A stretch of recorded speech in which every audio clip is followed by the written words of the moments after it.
Depuis plusieurs décennies, des groupes de personnes avancent différentes théories sur l'existence des ovnis et des extraterrestres. Certains pensent que ces êtres venus d'ailleurs nous rendent régulièrement visite depuis que l'humanité existe. Ces théories sont basées sur des témoignages mais également sur des faits historiques. Qu'en est-il exactement ? La plupart des récits trouvent des explications rationnelles et les preuves historiques sont, par ignorance, mal interprétées. Je vous propose donc dans un premier temps d'étudier ces traces historiques et de comprendre le vrai message, la véritable signification que nos ancêtres ont voulu nous transmettre au travers des âges. Nous regarderons, analyserons également des vidéos que l'on peut trouver sur Internet. Et pour conclure, nous essaierons de comprendre, de voir s'il est possible que des êtres intelligents existent ailleurs.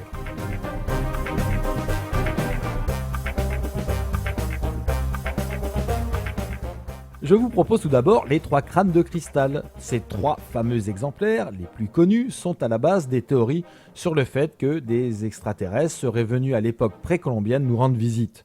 La théorie étant basée sur le fait que ces crânes aussi parfaitement fabriqués ne pouvaient pas l'être par la main de l'homme. Eh bien, ces théories ont en partie raison car ces 3 crânes, après plusieurs analyses, ont été démasqués comme étant conçus au milieu du 19e siècle. L'analyse par la datation au carbone 14 étant impossible, d'autres méthodes ont été appliquées, dont notamment celle de l'hydratation.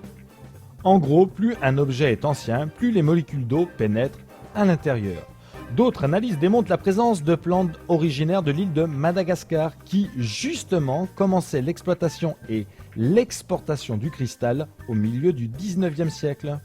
D'autres analyses révèlent la présence caractéristique de travail à la machine sur ces crânes de cristal, notamment les meules.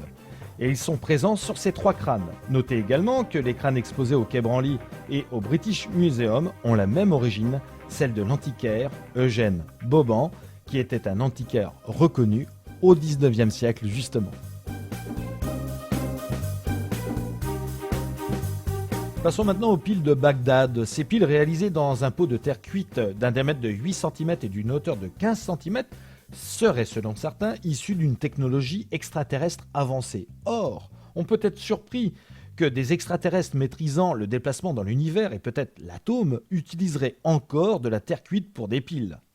En fait, de piles pour une utilisation domestique, il s'agit véritablement d'un outil utilisé par des faussaires qui, à l'époque, auraient trouvé et exploité un phénomène électrique, l'électrolyse, sans pouvoir réellement l'expliquer. Alors, dans quel but des faussaires auraient utilisé ces piles ? Eh bien, tout simplement dans un but de fabriquer des faux objets en or. En fait, ils sont en argent, plaqués or, comme les dernières fouilles le montrent. On a découvert donc des bijoux fabriqués de cette manière. En fait, il s'agit donc de la galvanoplastie et dans ces piles de Bagdad, on a constaté que les cylindres de cuivre portaient une platine bleue et c'est justement caractéristique d'une utilisation de la galvanoplastie à l'argent. Ces piles datent de 2250 avant Jésus-Christ.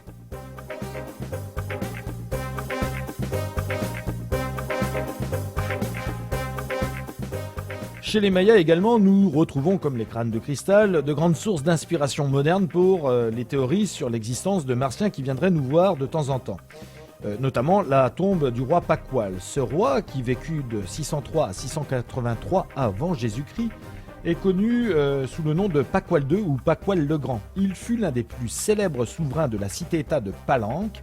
Il monta sur le trône à l'âge de 12 ans et mourut à 80 ans. Ce roi est également un roi bâtisseur et son somptueux monument funéraire est là pour le rappeler, notamment sa pierre tombale, son sarcophage, découvert en 1952 d'un poids de 5 tonnes.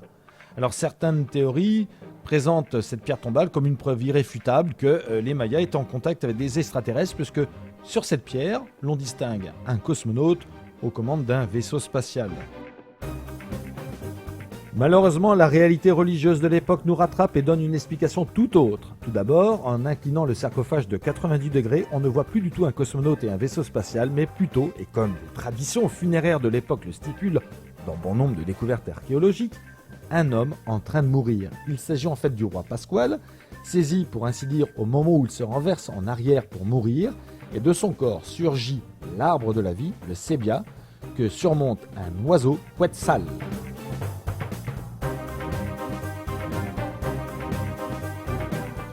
Là encore, nous avons en face de nous des personnes qui émettent des théories et qui malheureusement se trompent de toute bonne foi par méconnaissance d'une réalité historique et religieuse replacée à l'époque des faits.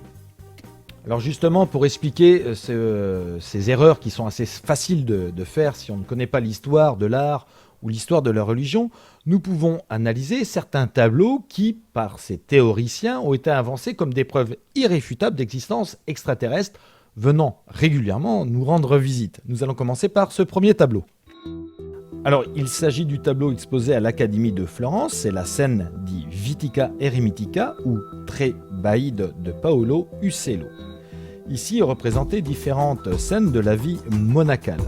En bas à gauche, la Vierge apparaît à Saint-Bernard.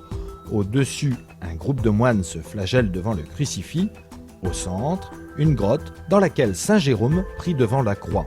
Alors, tandis qu'en bas, Saint François agenouillé reçoit les stigmates. Alors, selon certaines hypothèses sur les ovnis, cet objet rouge dans la grotte au centre à droite de la croix serait un disque volant dans le cadre détaché de la colline grâce à un effet de perspective et représentait un objet discoïdal suspendu dans l'air, surmonté d'une coupole centrale de couleur rouge. L'objet ressort par rapport au fond sombre. Le mouvement dynamique de l'objet volant est accompagné par l'artiste de petits traits, eux aussi de couleur rouge vif, qui rendent l'effet d'un virage brusque. Alors en fait, d'ovni rouge, il s'agit plutôt d'une calotte de cardinal et l'on voit très bien les cordons avec les nœuds.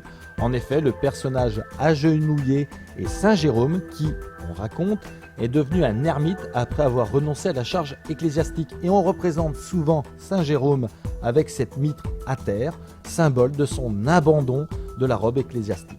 Alors, les auteurs de certains sites sur les ovnis prennent par exemple ce tableau aussi comme preuve irréfutable.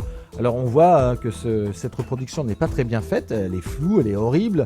Et ils disent que en fait, c'est étonnant de voir un rayon qui descend lorsqu'il y a une annonciation et que ce rayon qui descend et qui va toucher la Vierge, il s'agit en fait d'un rayon projeté d'un objet volant non identifié de forme discoïdale qui se trouve dans les nuages.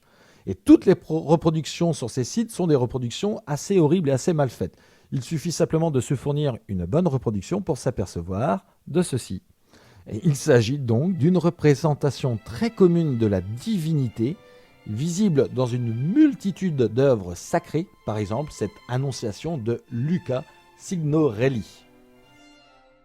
Autre exemple cité sur bon nombre de sites d'ufologistes, cette crucifixion, peinte dans le monastère de Visoki Dekani au Kosovo, les ovnis seraient ces deux objets étranges de part et d'autre de la croix. En fait de vaisseaux avec des pilotes, les peintures reproduisent fidèlement les modèles iconographiques du Moyen-Âge représentant les esprits de la Lune et du Soleil, témoins de la crucifixion du Christ, comme le montre également cette fresque et tant d'autres peintures.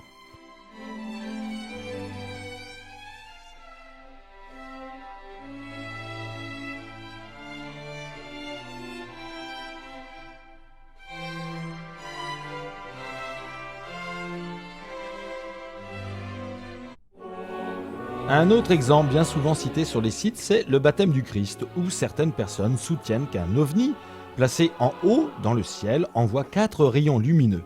En fait, en agrandissant l'image, il ne s'agit nullement d'un ovni, mais de la représentation canonique de l'Esprit Saint qui apparaît sous la forme d'une colombe dans un halo lumineux, comme bien souvent cela était le cas dans d'autres tableaux représentant la même scène.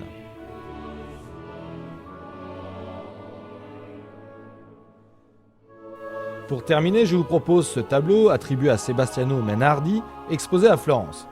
C'est cette peinture qui a fait couler le plus d'encre chez les ufologues, croyant voir clairement un ovni au fond de la scène observé par un personnage et également à gauche du tableau, ces petites lumières. En fait, il s'agit pour ces lumières de la représentation de l'étoile de la Nativité accompagnée par des flamèches, un détail similaire à ce tableau sur celui de la Madonna du livre de 1480 faite par Botticelli y est clairement reproduit. Il ne s'agit donc pas d'un ovni. Bon, retournons au détail précédent, celui interprété comme étant d'origine ufologique. Malheureusement, dans beaucoup d'autres nativités du XVe et XIVe siècle, nous retrouvons des scènes similaires. Il s'agit en fait de l'annonce au berger qui est lui-même narré dans l'évangile de Luc.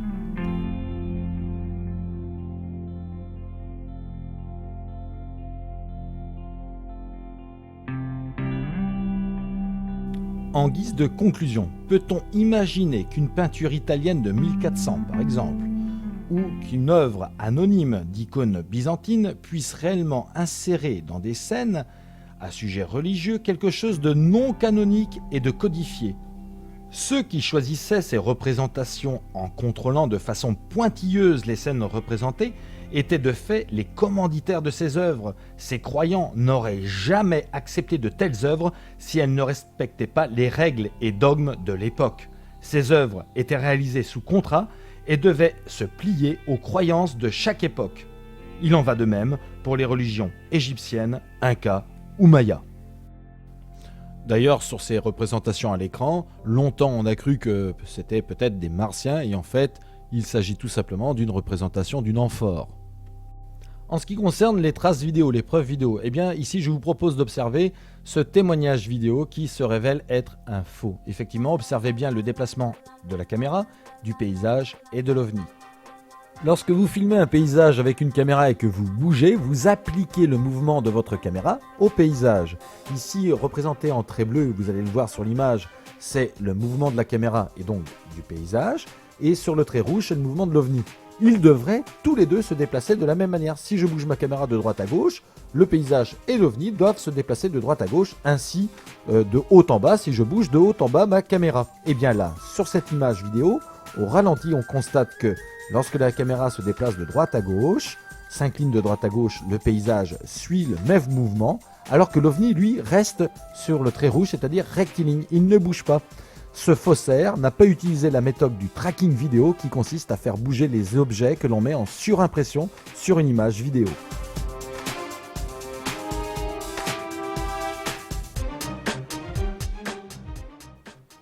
Nous avons ici un autre témoignage vidéo extrêmement bien fait. La caméra bouge dans tous les sens, les gens s'affolent dans l'hélicoptère et l'on va voir un ovni surgir derrière les 2 tours de New York. Regardez bien, oh là là, il est derrière et tout d'un coup il monte dans le ciel, bang! Alors on pourrait vraiment croire à cette vidéo tellement elle est bien tournée, on a l'impression que c'est fait sur le vif.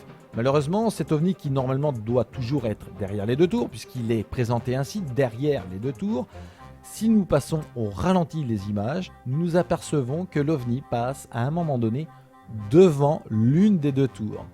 Il s'agit donc d'un mauvais montage vidéo, le tracking a été mal fait. C'est une méthode qui est aussi utilisée ici, puisque regardez bien, le mouvement de la caméra est bien fait, le paysage bouge, quand le paysage bouge, les ovnis bougent en même temps, on a un très bon tracking. Malheureusement, la personne qui a fait ce montage vidéo a oublié d'investir dans une banque de données de bibliothèque 3D. Regardez bien le sommet des arbres ici à l'arrivée des ovnis, les 2 feuilles de palmier, les feuilles de palmier se reproduisent sur l'autre palmier. Voyez ? Et on pourrait même pousser la chose plus loin parce que là ça pourrait être un hasard fabuleux, mais de l'autre côté de la scène, lorsque les ovnis s'envolent vers l'horizon, nous avons encore ces feuilles de palmier qui se reproduisent sur chacun des palmiers qui sont ici présents à l'image. On pourrait même en décalquer une partie et la déplacer pour la mettre sur l'autre palmier. Et on s'aperçoit que c'est exactement les mêmes feuilles de palmier. Donc ce montage a été bien fait, mais il aurait dû investir dans un logiciel avec une banque d'images un peu plus fournie. Ici, c'est peut-être 3D Studio Max.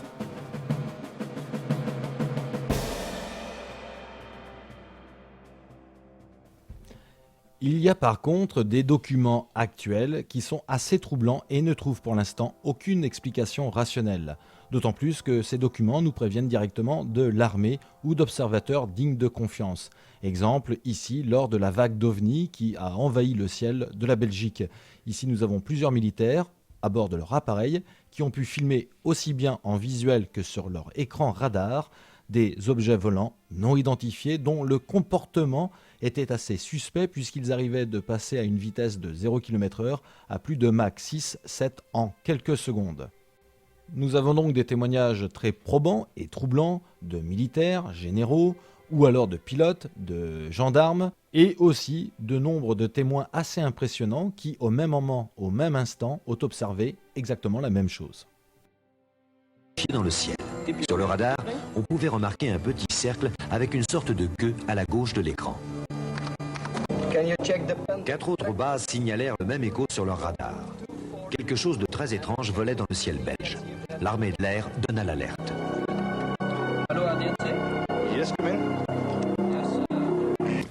On a mesuré des taux d'accélération absolument incroyables. Et on ne peut pas les imputer à des engins conventionnels, c'est clair.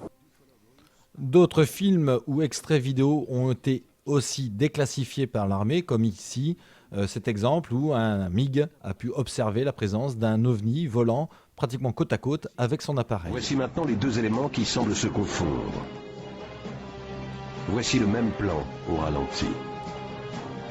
Ces caractéristiques de vol sont loin d'être typiques des caractéristiques de vol des appareils de l'OTAN ou de tout autre appareil ordinaire. Le MiG... La question à se poser n'est pas de savoir si la vie existe ailleurs, car il est peut-être probable qu'elle existe ailleurs. Pourquoi ? Regardez, même si on prend une chance sur 1 million qu'un soleil puisse héberger une planète ayant les caractéristiques de notre planète, si vous regardez, si vous comptez le nombre d'étoiles qu'a notre galaxie, regardez par exemple la Voie lactée, qui est le centre de notre galaxie, eh bien on a 354 milliards d'étoiles environ. Notre galaxie donc a des fortes possibilités d'héberger la vie. Mais elle est énorme, cette galaxie. Les distances sont excessivement grandes. Proxima du Centaure, qui est l'étoile la plus proche de notre propre étoile dans notre galaxie, à la vitesse de 300 000 km/s, c'est-à-dire la vitesse lumière, il faut déjà 4,3 années. Et pour avoir ces vitesses, c'est pas demain la veille que notre civilisation pourra les atteindre. Pourquoi ? Parce que déjà, on a du mal à envoyer quelqu'un sur la Lune, parce qu'il faut une vitesse de 11,3 km/s pour s'arracher de l'attraction terrestre, ou alors de 16 km/s, c'est la vitesse nécessaire pour voyager dans le système solaire. Et le rapport est de 625, soit une fusée de 625 tonnes pour une charge en orbite de 1 tonne. Si nous voulions aller visiter Pluton en 2 ans, il faudrait une vitesse de 100 km/s et un rapport de masse donc de 3 10 puissance 17, ce qui signifie que pour une sonde de 3 grammes, il faudrait une fusée dont la masse serait de 100 milliards de tonnes. Et il faudrait 4,7 millions d'années pour atteindre notre étoile la plus proche, notre voisine Proxima du Centaure. Alors il faut bien comprendre que les distances dans notre propre galaxie entre chaque soleil sont énormes. Le vide sidéral est incroyablement grand. Il faut comprendre aussi que chaque galaxie, et il y en a quelques milliards dans notre univers, s'éloignent hélas les unes par rapport aux autres à une vitesse de 1000 km/s. Donc si une civilisation extraterrestre a réussi ou réussira un jour à franchir ces distances, elle aura aussi réussi à avoir un niveau de moralité énorme, car elle aurait su se préserver de sa propre destruction technologique. Cette moralité donc leur interdirait de rentrer en contact avec notre civilisation pour éviter justement un choc des civilisations. Donc la vraie question, ce n'est pas pourra-t-on un jour franchir les distances qui nous séparent des autres planètes ou des autres galaxies. La question n'est pas y a-t-il de la vie ailleurs, la question est celle-ci.